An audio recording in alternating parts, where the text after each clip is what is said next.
We are still in the fiscal year 2012-2013 budget year, and we may end up at the year with a little bit of money left over. The revenues are looking like they were going to exceed the projected revenues that were in the budget, and our expenses look like they're going to come in lower, so we may have some extra funds available for some projects. But that's something that the council will be discussing.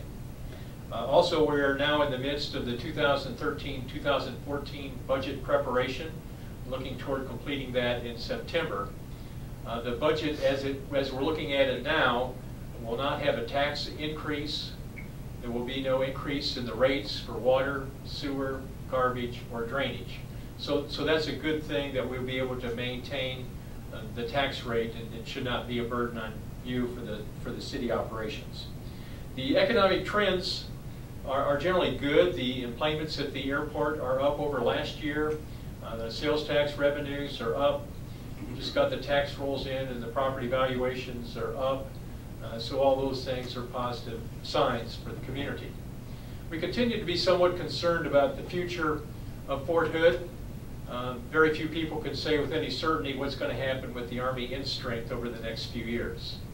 As most of you understand, the Budget Control Act of 2011 caused the Army in strength to decrease from 570,000 to 490,000. And the Army recently released how they were going to adapt the forces in order to accommodate that reduction in forces. And that will cause Fort Hood to lose one of its brigade combat teams, but as part of that reorganization, the remaining brigade combat teams are going to get some additional battalions. So the overall effect on Fort Hood of that portion of the restructuring is going to be a loss of 2,900 troops between now and 2017. There still are other cuts that have to be made in order to achieve the overall reduction down to 490,000. We don't know exactly where that's going to play. There had been some talk that there would be another base realignment closure commission in 2015, but it appears that that will not happen. As the Army declines in strength, there was some thinking that some of the bases that are inefficient should be closed, and that would cause other soldiers to be restationed at fewer bases, and that could certainly help Fort Hood get more troops if the bases were realigned. It doesn't look like that's going to happen in 2015, and it surely won't happen in the election year of 2016, so probably the earliest we're looking at that taking place is 2017. Then that's unfortunate. It's something that should happen more quickly. So we continue to be concerned about the effects of the drop in troop strength down to 490,000. Sequestration is another troubling problem. Some people predict that that could result, if it continues over the 10-year period, in a reduction of forces down to 390,000. That certainly depends upon the mix of cuts in technology for the Army as opposed to cuts in personnel. And no one knows really how the Army is going to figure that out. But that has caused us to be very concerned in the city about being conservative with our budgeting and taking into account those uncertainties and making sure that as we look at things like borrowing money that has to be repaid in the future, that we don't burden people over the next few years with things that are not totally necessary. We have a lot of projects going on right now. For those of you who've been in the downtown area over the last few months, you're certainly used to a lot of potholes in the downtown area and unpaved streets as they continue to rebuild the curbs and the sidewalks in the downtown area, put in the street lighting and some of the other improvements. The Indy K. Wells Hike and Bike Trail is nearly finished now in terms of going from the W.S. Young Community Center area into the downtown area. And we've already approved planning for the trail to be extended from the downtown area to Gilmer Street, where there's a bus stop so that people can get onto Fort Hood and throughout the rest of the town. So my understanding is that we do have some more funds that have come in from the Department of Transportation. The downtown area, we hope to get that revitalized through a series of economic incentives. and a lot better marketing plan for the downtown area. I think there's going to be some tremendous opportunities for people to put businesses in down there, and there are funds available already to help provide economic incentives for those things. For those of you who traveled in and out of our airport over the last few months, you've noticed that there's construction taking place out there. The holding areas have been increased, and some other improvements have been made that are quite visible. Behind the areas that you can't see, there's a big restructuring of the baggage handling areas, and lots of money is being spent there for the new baggage handling and inspection system. That's an $8.2 million project that's going in out there, and it'll make our airport better, and we need to be able to increase that as the enplanements continue to increase from the 3 airlines that are working out there. Some of you may have driven by Bacon Ranch and see the transportation building coming up. That's expected to be completed in January 2014. The downtown streetscaping is scheduled to be finished in February of 2014, and we hope maybe by September, October, we can get some of those streets paved in the downtown area so that it'll make it less inconvenient for those of us who do business in the downtown area. The Highway 190 project will be going on for until the spring of 2016. The Texas Department of Transportation has said that throughout most of this time, 2 lanes will remain open in both directions. That's the kind of lanes we've had open for many, many years. So it shouldn't really restrict traffic flow too much. I'd like to caution everybody that the speed limits have been changed on the highway, reduced by 5 miles per hour in most places, and also on the access roads. And the Killeen Police Department is actively working to enforce those traffic laws for the safety of the people working on the highway. We certainly don't want to get anybody killed out there, so we all need to drive safe in that area. Certainly they're working around the main gate to W.S. Young for the first phase, and then the next phase will be out to 2410 into Harper Heights. The Rosewood project is also underway. Most of you know where the Rosewood nursing home is, and there's a road in the eastern part of Killeen that will be extended northward, and it will pass through the expressway and connect with 2410.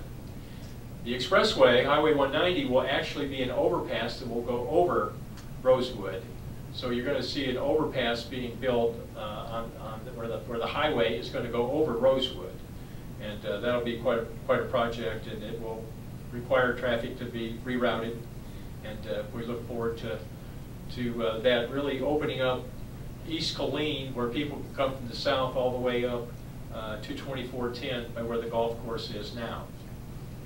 There is a development called La Cascada, a business development that will be going in there in the area to the immediate west of Skylark Field off 2410. And that's hopefully we'll have some very nice shopping, kind of like Market Heights is laid out. So we look forward to that coming on in the very near future. The State Highway 195 and Highway 201 intersection is now open, and that's a good thing. We've had to deal with that for more than a year, and now for those of us heading south on 195 to Austin, like I did today, it's a lot more convenient to get down that highway. The area around Walmart and H-E-B on Tremere has been a nightmare for traffic for some time. And we approved a project to do the engineering to expand that highway to 5 lanes. So there'll be a center turn lane, and that engineering should be complete by the spring of next year. At that time, we're going to have to make a decision whether or not to issue bonds, which could be $7 to $8 million to construct, reconstruct Tremere and get rid of that huge safety problem. There's a CVS pharmacy going in there across from Walgreens, where they tore down the Baymont Motel and a couple other buildings. So that's just going to add to the congestion that's already there. The City Council thinks it's important to solve that congestion problem. It's a quality of life issue for so many people. As far as other road projects, Bunny Trail is nearly finished as far as the road between Stan and Schleter and what used to be the old Reese's Creek Road, Clear Creek, 201, the road that goes from the airport to 195. And that'll be a nice collector, north-south collector that's badly needed between 195 and Clear Creek. Elms Road, hopefully will go out for bid in early 2014. Elms Road, near the intersection of Elms Road and 195, there's some problems getting the right-of-way on the west side of 195, and hopefully that problem will be solved in the very near future, which will allow us to open up an east-west route between 195 and Clear Creek. That's something that's been sadly needed to take some of the pressure off Watercrest and Stan Schleter. But that's kind of the status of the projects. The Rosewood Interchange we expect to be done by the spring of 2015, and one of the real advantages of having a lot of these construction projects going on is if we go out for bids for the Tremere project, we think we can get a really good bid and take advantage of lower interest rates now because the construction companies are already here and will not have to include in their bids the cost of marshaling all their assets and bringing them here for the construction project. Let me give you a little update on the state of code enforcement. For more than a year now, we've been talking about Killeen up. One of the things that we want to do as far as enhancing our image is to make Killeen look better.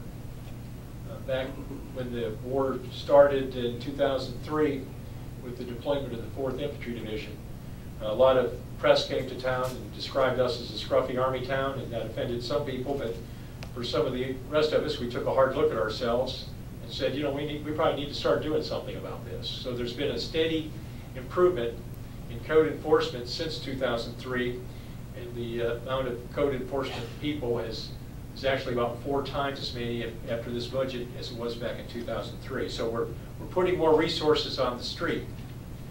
For a long time, code enforcement really, in the eyes of many people on the council, hasn't been as effective as we'd like it to.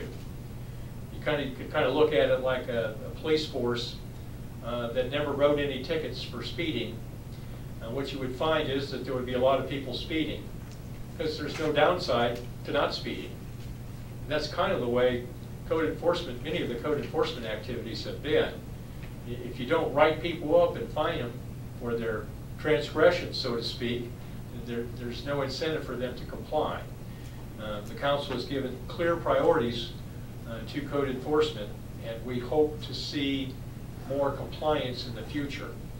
We are looking at the ordinances, and as time permits, we will revise the ordinances. There are some things in the ordinances that are silly, and there are some things that need to be in the ordinances that are not there. And we're going to try and do our best job of going through those and rationally come up with a good set of standards for the code enforcement to use. The current budget calls for at least 2 more code officers, and some council members have asked the city manager to look at the possibility of adding more code enforcement officers. You know, the image of our city and the way it looks is really something that we should all be concerned about. It doesn't take a whole lot of extra effort for people not to throw trash out the window of your car, but keep it in there, and when you refuel or get home, put it in the proper receptacle. There's far too much garbage being thrown in the streets. There's a lot of people who don't pay attention to those things, and we need to start doing that. It's just not, you're not being a good citizen unless you take some responsibility for your own trash and garbage. You need to be proud of the place you live in and pick up the trash, mow your lawns, because I promise you that there will be a day when, if you're not doing that you're going to be paying fines, and that's what should happen to you if you're not doing that. When you drive through Fort Hood, the housing areas out there, you don't see many people that need their lawns mowed. The reason for that is they simply don't tolerate it. That needs to be the kind of city that we are, where people know that there's consequences if you don't take care of your property. That also needs to be, we need to look at the situations of some of our buildings that are dilapidated and require repairs. Some of the buildings that are not safe, and certainly code enforcement will have a hand in that as well. When we look at the agenda for the future in the city of Killeen, the council last night, after deliberating since October of last year, finally made a decision with regard to a major development in the south of the city in our extraterritorial jurisdiction. And that was something called the Municipal Utility District 2, or as we affectionately refer to it, the MUD. And, it first came to us as a consideration for annexation into the city as a planned unit development. And the number of lots has kind of been something that's kind of been somewhere between 3,500 and 4,800 depending upon the versions that we've looked at. And it's really a planned community with a boulevard that's about 4 miles long north and south, running from roughly Chaparral to near the river. And there's lots of, if you will, subdivisions that go off of this boulevard. And there's trails and open land and parks and amenities and things like that in there. And the council kind of thought it'd be nice for the city to have a nicer development. But naturally there were concerns about development standards. There were concerns about density. There were concerns about the cost to the city if we brought this into the city limits where we would have to put in the utilities. There are no sewer interceptors out there. There are no water lines out there in that part because it's really south of the city limits. And looking at what it would cost us to put in a major sewer line and a lift station to pump the sewage to our south sewage treatment plant and to do the water and some of the road improvements that would be necessary on Tremere and Chaparral, the city council we thought we were looking at over $20 million in costs that would largely have to be funded through the issuance of bonds. Given the other things that we felt were high priorities, given the uncertainties of the future, although I think the majority of the council wanted this development to be in the city limits, we didn't feel like it would be prudent financially to issue the bonds to fund this.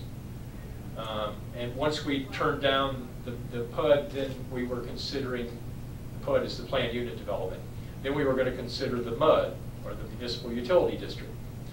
And early in 2013, at the start of the legislative session, legislation was introduced to form a MUD, and the city was asked for its consent, which we gave on a provisional basis for the purposes of the legislation being introduced, but subject to final consent. After a lot of consideration, and I mean dozens of hours of negotiations, meetings, plans, briefings, the council voted not to proceed with the MUD. And so the MUD can be created in one of two ways, either through the legislative process or through an administrative process through the Texas Commission on Environmental Quality. So in essence, we effectively killed the MUD as far as it being created by the legislature when we refused to consent, because the chances of the legislature approving that without the city's consent were basically done. So that triggered the developer then to start the creation of the MUD through the administrative process, and the first part of that was to once again ask the city for consent. And we had 90 days in which to either consent to the creation of the MUD or it would be considered denied, which would then trigger them to ask us to provide the utilities. So then we were in a situation where once again we would be forced to come up with a bunch of capital outlays in order to provide utilities, or else the ability to sell utilities to this development, which would be a money-making proposition for the city, would go by the wayside. So we really felt that we were between a rock and a hard place and probably needed to look once again at a MUD consent agreement. And the council directed staff then to negotiate that, and over the course of a month and a half or so, that was negotiated and finally approved on a 4-3 vote.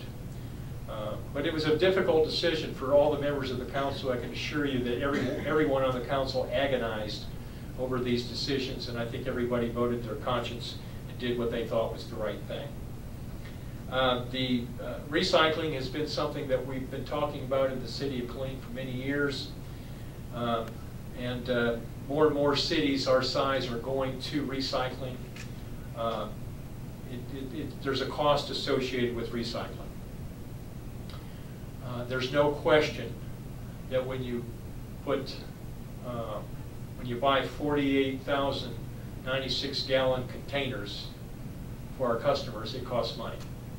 That you wouldn't be charging if you didn't do recycling. You're going to have additional trucks to go pick those things up, and you're going to have additional drivers. So there's certainly an additional cost associated with recycling. There are some benefits. Currently, all the garbage that's picked up is hauled to our transfer station, and then, as the name would imply, it's then put into different kinds of trucks to be hauled to the landfill in Temple. That landfill has a life of about 15 years remaining. And there's a significant cost associated not only with the hauling of the trash to Temple, but also the cost of putting it in the landfill. So if you can divert the recyclable materials to a recycler without having to haul those and pay for them in the landfill, you're going to achieve some cost savings. There's also somewhat of a market here and there for the recycled items, and that market is somewhat volatile, and that's been explained to us that we really can't count on that revenue very much in the future. So when we look at it, looking at the savings and the additional costs, it's pretty clear that there's an additional net cost to our ratepayers where we're going to have to charge more if we're doing that. So that's what we're struggling with now, is how to, first of all, we have not made any final decision other than to study the issue. And once we've studied it, then we have to look at how we're going to have a rate structure that will take into account those additional costs of providing that service, and leave us with a fund balance and an operation in solid waste that is healthy. But that's certainly something that we will agonize over. Probably outside of the budget process, we will probably approve a budget that does not have recycling in it, and then look over the next few months at how to do a budget amendment and reflect that. With regard to water, we're still struggling with 3 issues. When I say water, I'm really talking about water and sewer. One of the issues that we have is what I can just generally refer to as water reuse. We have 2 sewage treatment plants that are operated by Water Control and Improvement District number 1. One of them is on 38th Street, and one of them is our south plant located north of Chaparral Road. And after the sewage is treated, the effluent from the plant on 38th Street is led into Nolan Creek.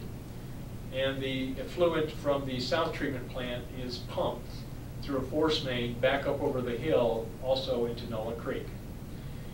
As water becomes more and more scarce, one of the sources of usable water for the city could well be this water that we call effluent that gets dumped into the streams. We had a permit for about 20 years to water our golf course by pumping water out of Nolan Creek. And that permit expired some time ago, a couple years ago. So since then we've been using treated water to water the golf course. We've been using treated water to water the parks, ball fields, and many of the other areas in the city. That could well be, we could use reuse water at a much lower rate. We're in the process of negotiating a contract with Water Control and Improvement District number 1 that would allow us to use that water hopefully hopefully by the spring of next year on the golf course. And then have a system where we could retail that water to other entities, maybe other portions of the city government, like the parks and recreation, possibly to the colleges, universities in our area, or to other commercial developments. People who irrigate currently could do their irrigation at a lot less cost per water. In the future, you can expect water, as it becomes more and more scarce, to become more and more expensive. So we need to look at cheaper ways to be able to accomplish things like landscaping, keeping things green and alive. The other issue is in the future, as Texas continues to grow, there'll be a question of whether or not there's enough water for everybody. And certainly another source of water would be the effluent that we have currently out of the two plants. And right now we have about 39,000 acre-feet of water available to us from the Brazos River Authority. It's really not our water, it belongs to Water Control and Improvement District number 1, but it's allocated to us. And by effectively using the effluent, that could create roughly the equivalent of another 14,000 acre-feet of water, which could allow for the good thing for the future of Killeen. But water reuse is one issue that we're actively working on. Another water issue is water treatment capacity. Currently, we get the water that you drink and flush your toilets with, shower with, from Water Control and Improvement District number 1. Their water treatment plant is on Lake Belton. It's some 100 million gallon capacity per day as far as treatment. We're allocated currently 32 million gallons from that plant. And on the very hottest days in the summer, when you're watering your yards the most, we at some point will reach a situation, we almost reached it last year, where we're going to be using 85% of our capacity, which state law requires us then to have to start planning for the future. Well, we've already started planning for the future. There's a couple other trigger points, and that is the total number of water connections that we have in the city. We're getting close to needing a waiver from the Texas Commission on Environmental Quality for that. But these are issues where we as your elected representatives need to come up with a plan so that there'll be sufficient treated water in the future. We're looking basically at 3 alternatives. One is through the Water Control and Improvement District number 1, which would be a new plant on Stillhouse Lake. It's important that, and it's been part of our master plan for some time, to have another intake point for our water from Water Control and Improvement District 1 on the south side. Right now, all the water that comes in from Lake Belton basically comes in big pipes. Some of these are really big, like 42 inches in diameter, that come from Lake Belton, and they all kind of dump on the north side of town, where the water has to be pumped from north to south, which creates the need for a lot of energy. A lot of electricity is used to pump water within our distribution system. If we could get a south intake point, it's certainly going to reduce some of those operating costs for the city. So it's been on our master plan for some time. WCID number 1 has some other partners to go along with the city of Killeen in coming up with a regional plant, and that certainly is a viable alternative that we're looking at. The other 2 main sources of treated water for us would be through West Bell Water District and through the Kempner Water District. Both of those entities have water treatment plants on Stillhouse Lake, and they would both have to increase their capacity, where we would have to, in essence, pay them a considerable amount of money. I'm talking about figures in the range of $25 to $30 million. I think really from like $25 million to $32 million, where we would have to issue bonds and give them money up front, and then buy water from them at certain rates. And so we have to look at all these alternatives, and we've hired an engineer to help us, and we've hired rate study people and financial people, and we're evaluating these alternatives. We feel some sense of urgency because interest rates for the issuance of bonds are at a record low, close to a record low now, and if they're going anywhere, it's going to be up. So we feel some sense of urgency to do that. If we go with WCID number 1, we will not have to issue bonds. They will issue the bonds, but the other two alternatives would require us to issue the bonds, so we would have additional debt service requirements on our enterprise fund, the water and sewer fund. So that's kind of a problem.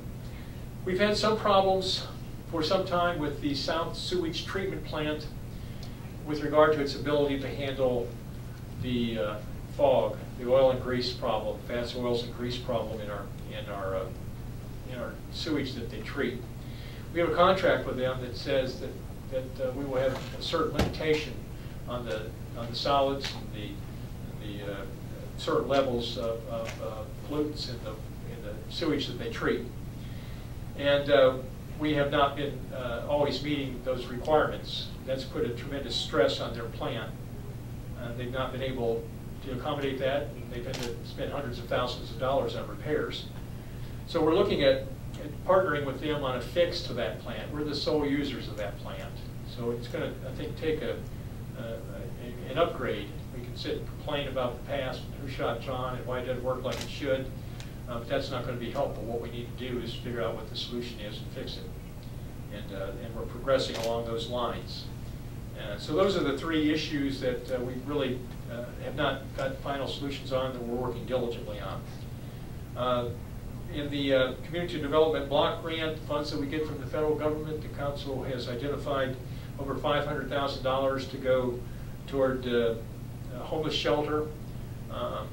The homeless shelter will be operated by Families in Crisis. They've operated a shelter for battered women for more than 30 years in our community, and they have experience with shelters, and they have the ability to raise funds, and they have an existing site in the downtown area that is large enough to be able to accommodate the homeless problem.